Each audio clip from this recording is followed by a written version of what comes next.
High, আমি রিমি আর আমি তোমাদের সাথে আজকে শেয়ার করতে চলেছি Mumbai to Dubai flight journey. তোমাদের দেখার সুবিধার্থের জন্য আমি কিন্তু ব্লগগুলো একদম ছোট ছোট পার্টে ভাগ করে শেয়ার করছি, যাতে তোমাদের দেখতেও ভালো লাগে আর বোরিংও ফিল না হয়। যারা আমার চ্যানেলে নতুন আছো তারা আমার চ্যানেলটি সাবস্ক্রাইব করে রাখো, যদি ভালো লাগে তো তার নেক্সট ভিডিওগুলো তোমরা নোটিফিকেশন পেয়ে যাবে। আর কারোর কিছু দেখার বা জানার থাকলে সেটাও বুঝতে পারবে। তো আমি সম্পূর্ণটাই তুলে ধরার চেষ্টা করবো যতটা সম্ভব হবে। কালকের ব্লগে তোমরা দেখেছো কলকাতা দিয়ে আমরা মুম্বাই ল্যান্ড করেছি, দেন তারপর থেকে এই পার্টটা রয়েছে। তো স্কিপ না করে ব্লগটা দেখতে থাকো, আই হোপ তোমাদের ভীষণ ভালো লাগবে। তো চলো শুরু করা যাক।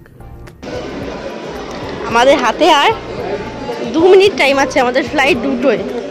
দেখো, হ্যাঁ দুবাই দুবাই দুবাই, এরাও দুবাই। ওই যে কাল তোমাদের বললাম মুম্বাই এয়ারপোর্টটা এতটাই বড় যে আমাদের খুঁজে পেতে অনেকটা লেট হয়ে গেছে, যার কারণে নিতে এসছে লাস্ট কেউ রয়ে গেছে কিনা, যার কারণে আর আমরাই একদম লাস্টে ছিলাম। তো যাই হোক, আমাদের প্লেন হচ্ছে ইন্ডিগো। তো ওখান থেকে লোক পাঠিয়েছে, কি বলে এনাকে বলতে পারবো না আমি সঠিক। বাকি সবাই অলরেডি প্লেনে বসে পড়েছে। আমাদের সেকেন্ড ফ্লাইট। বাপরে বাপ, পাগল হয়ে গেলাম। এই মুম্বাই এত বড় এয়ারপোর্ট, মানে এত চেকিং হলো না কি বলবো, রীতিমতো। দ্বিতীয় ফ্লাইট ইন্ডিগো। পাইলটটাকে দেখবো এবার, দেখা যাবে এখানে পাইলটটাকে দেখার কোনো। তো ফাইনালি মুম্বাই টু দুবাই এখন ফ্লাইটে উঠে গেছি ইন্ডিগোতে। অনেক মানে কি বলবো, নেমেছি, দৌড়াদৌড়ি করেছি রীতিমতো। যাই ফাইনালি পেয়েছি। ওয়েট করছিল আমাদের টিমটার জন্য, কেননা টাইম অলরেডি ওভার হয়ে গেছে। তো এখন গরমে ঘেমে গেছে আর কি। দিশোনাকে এখন খাওয়াবো, ওকে ডাইপারটা চেঞ্জ করে দিলাম। এখন বাইরে থেকে এরকম মুম্বাইটা প্রচুর বড় এয়ারপোর্ট সেটা। তো রিকে এখন খাওয়াবো, খাবার বানাবো। কেমন কি লেগেছে এখানে, আঠা আঠা হয়ে রয়েছে। কেমন কি পড়েছে কিছু একটা। এই যে ওর এখন চলছে খাওয়া দাওয়া, জিরো। ভালো খায়, যেটা খেয়ে ও দার্জিলিংয়ে 7 দিন কাটিয়েছে।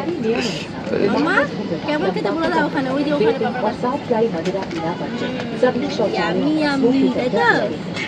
Fast keep it fast. Flight ছেড়ে দিলে ফোন চলবে না, ফোন না চললে ভীষণ কষ্ট খাওয়া। আমরা জানি এইসব বাচ্চারা খেতে যায় না তার মায়েরা, তাই না মা? তাই খেতে হবে ফোন চলতে চলতে। ফ্লাইটটা ছেড়ে দেবে, অলরেডি এসি আর পিটাবো কিন্তু এবার। ডু ফাস্ট মা, ডু ফাস্ট।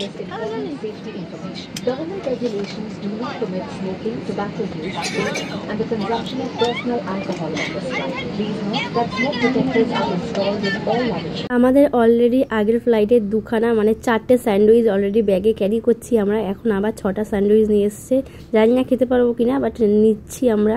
আর একটু কফি বললাম, আর এদিকে রিশোনা খেয়ে দিয়ে ঘুমিয়ে পড়েছে। ফাইনালি আমরা দুবাইয়ের আকাশে উঠছি। ল্যান্ড করে গেছি জাস্ট পাড়া দুবাইয়ের মাটিতে ফ্লাইট ল্যান্ড করছে। ও মাই গড, শান্তি। ফিলিংসটা বলে বোঝানোর মতন নয়।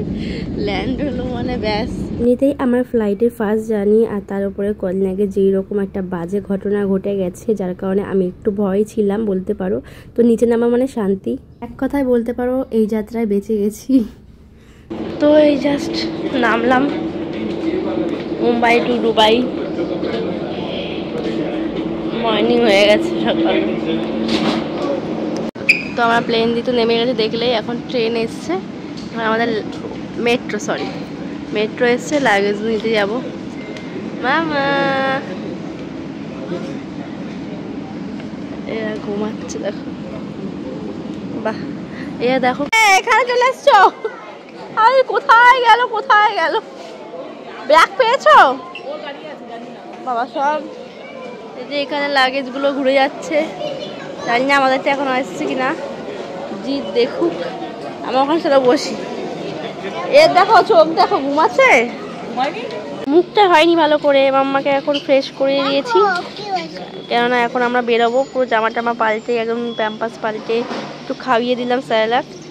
ক্রিমটা দেখো নিজে নিজেই মাখছে। হয়নি মাম্মা, আমার কাছে আসো। কি বলছে?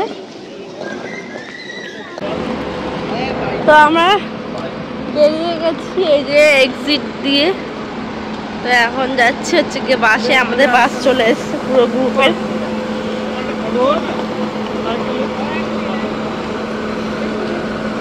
বাবা বাইরে এত গরম লাগছে, পুরো কালকে সন্ধ্যা থেকে এতক্ষণ আগে এসে ছিল। সত্যি বলতে দুবাইতে যে এত গরম শুনেছি, বাট এখানে না আসলে বুঝতেই পারতাম না। সামান্য কয়েক মিনিট দাঁড়িয়েছি তাতে গা হাত পা ঝলসে গেছে বলতে পারো। আর এদিকে রিসোনা কিন্তু বাইরের ভিউ দেখতে দেখতে যাচ্ছে। আর আমাদের এই পুরো ফুল ট্যুরের যে গাইড ছিল একটা মহিলা, তো উনি আমাদের কিন্তু দুবাইয়ের সম্পর্কে সমস্ত কিছু বলা শুরু করে দিয়েছে, এখানকার রুলস রেগুলেশন সব কিছু। তো বেশ ভালো লাগছে শুনতে শুনতে আমরা যাচ্ছি, তোমাদের তো সবটাই শেয়ার করব। তো চলো আপাতত এখন যাই আমরা ব্রেকফাস্ট করতে। রেস্টুরেন্টের নাম দিল্লি হাইওয়ে। Let's go. তো আমরা এখন ব্রেকফাস্ট করতে ঢুকে পড়েছি।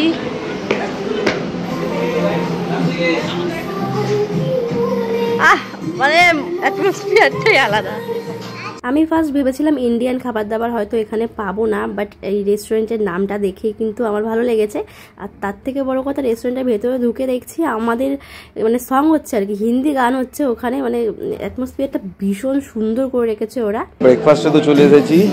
মোটামুটি প্রথমে আছে ফ্রুটস, মানে পাউ, তার সাথে ভাজি, এদিকে লুচি, এদিকে রুটি, আর এদিকে হচ্ছে ছোলা, এদিকে কাস্টার্ড অলসো অ্যাভেলেবেল, আর এদিকে হচ্ছে সাউথ ইন্ডিয়ান। ও লাইভ করছে একদম, ও লাইভ চলছে সাউথ ইন্ডিয়ান। আর এদিকে আছে জুস।